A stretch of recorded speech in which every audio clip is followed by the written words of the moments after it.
Okay, I'm gonna admit to you guys a little secret that I have. I've never really made a box. Okay, I know this sounds really bad, but I make a lot of cutting boards, charcuterie boards, side tables, and coffee tables. And all the side tables and coffee tables I make are usually live edge or live edge epoxy, and I don't have drawers in them. So I've never really gotten the chance to make a box. In today's build, we're gonna be making a chess set, and that includes building a box.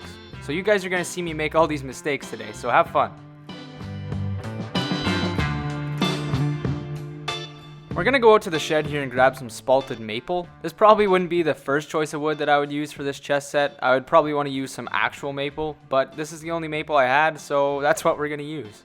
Now the next thing we're gonna do is get all these boards flat, and the only way to do that, unless you're a magician, is to take it over to the jointer and joint one face and one edge. And I'm sure if you've ever woodworked before or seen any of my other videos, you know that's how it works, and you don't need to see me use a jointer for 18 minutes.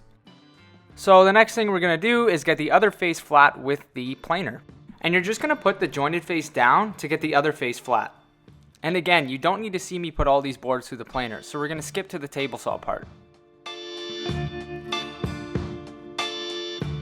Now for this chessboard, I'm going to make the squares 2 inches by 2 inches. So we're going to rip these strips into 2 inches to get our width.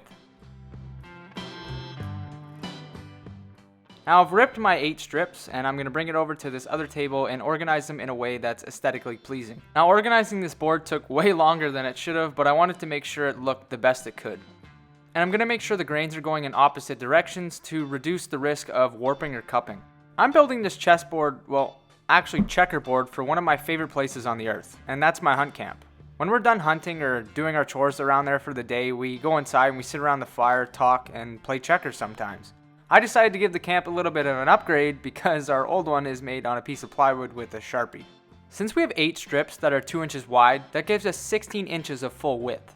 Now, physically, I cannot fit 16 inches through a 13-inch planer, so I decided to glue these up in 2 parts. As you can see, I glued up all the joints except for the middle one. That way I can use only 2 clamps, but I can get 2 pieces out of one. So when the glue's done drying, I'm just going to unclamp them and break them apart, because there might be a little bit of glue still in the middle by accident, and then I'm going to run them both through the planer to get them down to their final thickness.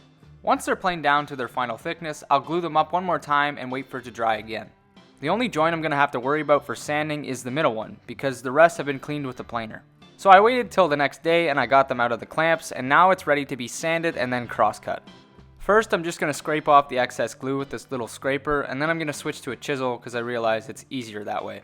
Then I'm just going to give it a quick sanding to make sure all the glue is off and it's all flat. Then I'm going to take it over to my table saw and use the miter gauge to square up one end. Then I'm just going to use the rip fence and cut up my little 2-inch sections. And when you're using the rip fence, you want to make sure it's only used when the blade to fence distance is less than the cut length, or else you might have some pieces come flying back at you. As you can see, this is how the board starts to come together. We're going to alternate the pieces here and make it look like a checkerboard. Here I'm just getting it ready for its second glue up, but they're kind of uneven when I cut them on the table saw. It's not a perfect joint really. So I'm going to take it over here and clamp them up and then use this belt sander to get them relatively flat. That way the glue up will be much cleaner and there won't be any gaps in the joints. This glue up is probably the most important of them all. If I don't keep them square, you're going to notice. And of course, as I'm doing it, I run out of glue, so we'll go refill that really quick and go back to the glue up. I've never made a chessboard before, but I know if one strip is out, you're gonna notice. So when I was clamping these up, I was very careful to make sure that they were all in line and square.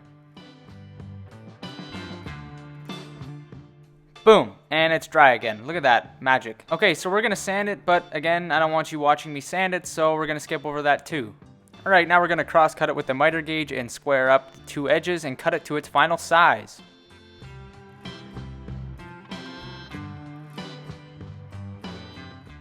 Alright, so now it's time to make this box. I'm going to grab some scrap walnut I have laying around the shop, and I'm going to cut it into some strips.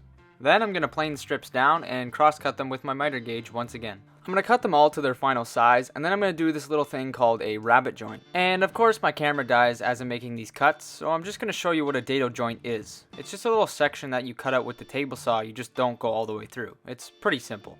Now that all these joints are cut, I'm going to start the glue up. But as you can see here, I make a little mistake.